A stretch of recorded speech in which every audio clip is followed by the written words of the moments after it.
Hello. I'm Hello. not going to curse in the first few minutes so we can monetize this video. How are you guys today? This is Head to Heads, and we are going to be discussing the Hangzhou Spark. Yes. Specifically with the Hangzhou Spark, can Architect do it? Can he be the one to lead the Hangzhou Spark back to glory? I'm going to start with this one because I don't want you to speak, because I'm tired of it. So what I'm going to say here is I do believe that Architect can get Hangzhou over the hump. In our New York video, we talked about, can New York kind of become one of the best teams in the region? I absolutely believe so. And I believe Hangzhou can get right up there with them. I believe that Architect is that level of player that they add. And I also think like Godspeed has been playing so well this season, and that the combination of him plus Architect is not the type of damage dealer that you need to pump resources in to play well. He can just kind of go and do his own thing, and I think this will really benefit Hangzhou. I just don't know if there's enough the only thing I'm worried about is if there's enough time to incorporate a player of this caliber and have them work around it, because Hangzhou's typically been slow to kind of adapt to certain metas and situations. But if they can overcome that, I think they put together a really strong roster that can easily get into the top 4 of Asia. Yeah, I mean, the top 4 of Asia is kind of where they're sat anyway, though, right? I mean, it's Shanghai, Seoul, so let's say, Guangzhou, and then New York, and then they're like the 5th place. If the Architect experience works, I think they can potentially be better than New York and Seoul Dynasty. Like I think their ceiling is better like than Guangzhou as well. Yeah. I think their ceiling is top 2. Yeah, I think that there's more to play here as well, a little bit, because it's a little bit like the New York situation. New York and Hangzhou are very reactive teams. They like to play slow. Like we've seen this all last year. It takes them a while to adapt to certain metas, and then they play within a system, and they're not like go-get-ems. They don't have much initiative to like capitalize on opportunities. I think that Haxel and Architect can potentially bring that to the team, but the other players on the team also need to kind of mold themselves around these new additions. Which team do you think has a better odds of speeding their play up? I can make an argument it's definitely Hangzhou with IDK and Guxue. Speeding that process up. I would actually be inclined to agree, even though it doesn't seem to make that much sense from like the style that these teams have played in the past. I think that the fact that you have 2 weeks of hero pools now means that Hangzhou have more time to be able to kind of refine their style, which has always been something they've struggled with in the past. They've always struggled with like rapid changes and not really being able to get on top of it. And I think that the team's players are more inclined to play aggressively. Like you're saying, IDK and Guxue, these guys are naturally aggressive. They've just learned a system passed probably down from their coaches of being very slow and methodical. And I think where Haxel is an upgrade for New York, like you look at some of the players New York already had at that position, Libero, Nene, who are you? It's not, I mean, Haxel's a big upgrade. I don't know if it's as big as upgrade of Architect from Adora to Architect. I think that's huge. Like, I think Architect to Adora is a massive change. Where like Haxel to Libero to Haxel and who are you to Haxel is a noticeable change, but I think this one is like a gap like that big as compared to like this big.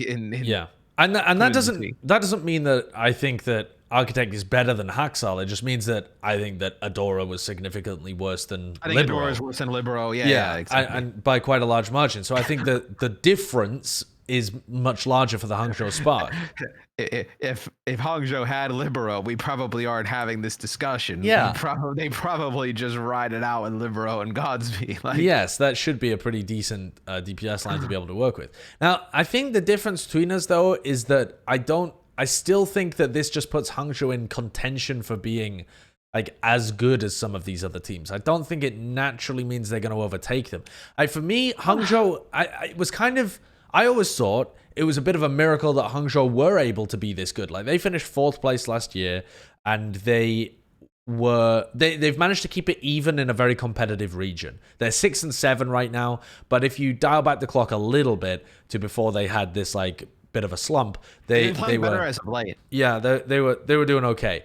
So I think that it was a little bit miraculous that the Spark were even at that kind of level without a really good flex DPS player. So I think this doesn't. I don't think that the addition of Architect is necessarily additive. Like, you can't just say, here's the level that Hangzhou were at, here's how much better Architect is than Adora, therefore they will necessarily increase to that level. But I think there's a lot going right for them, though. Like you mentioned, like the hero pools now being 2 weeks and then open, I think plays in their favor. And I think the combination of that plus adding Architect can be the difference from, like, you know, going from here to like up there. But you're comparing them so they have to overtake teams. Like, the closest one to them, in my opinion, is Guangzhou. They have a pretty they have a similar name.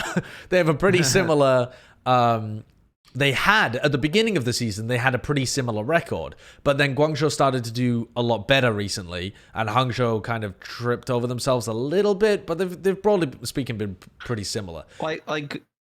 But what part of the Guangzhou team do you like better than the Hangzhou team? Do you think the tanks of Guangzhou are better than Rhea and Gushai? I think maybe you could make an argument that Krong is better than Rhea. I wouldn't make an argument that Rio is better than Gushui. I don't think that would be correct. Do you think the supports on Guangzhou are better than the ones on Hangzhou? Yeah, I think that Shu is better than Bebe. I think that that's a pretty fair thing to say. But I also don't think that the supports of Hangzhou are necessarily letting the team down. I think that what Guangzhou has is a bit more of like a proactive style.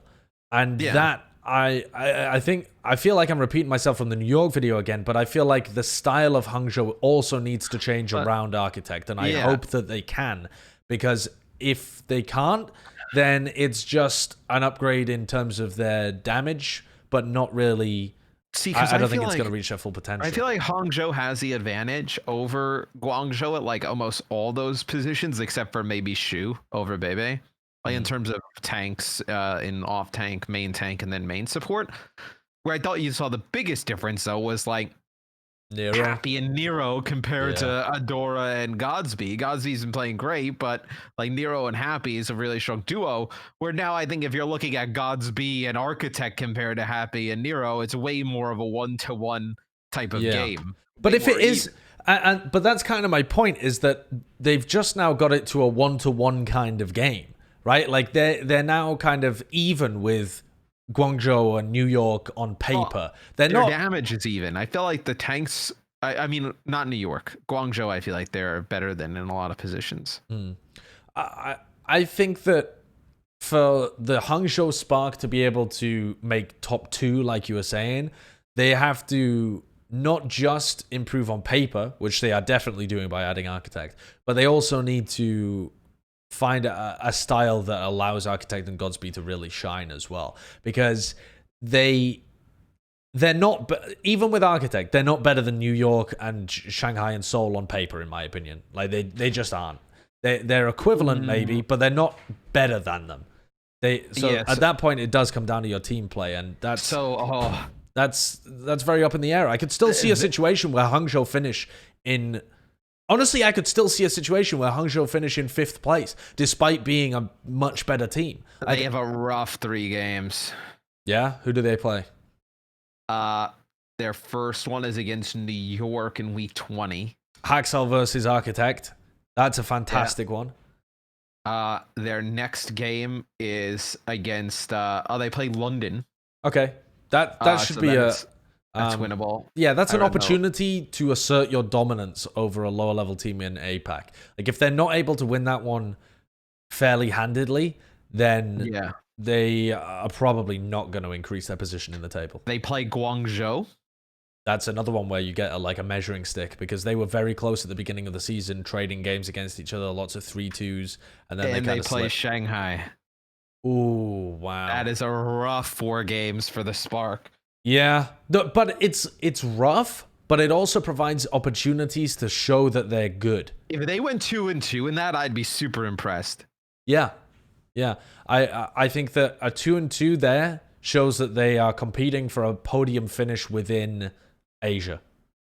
Yeah, I mean, and as a team that finished 4th place last year, that's what they should be going for.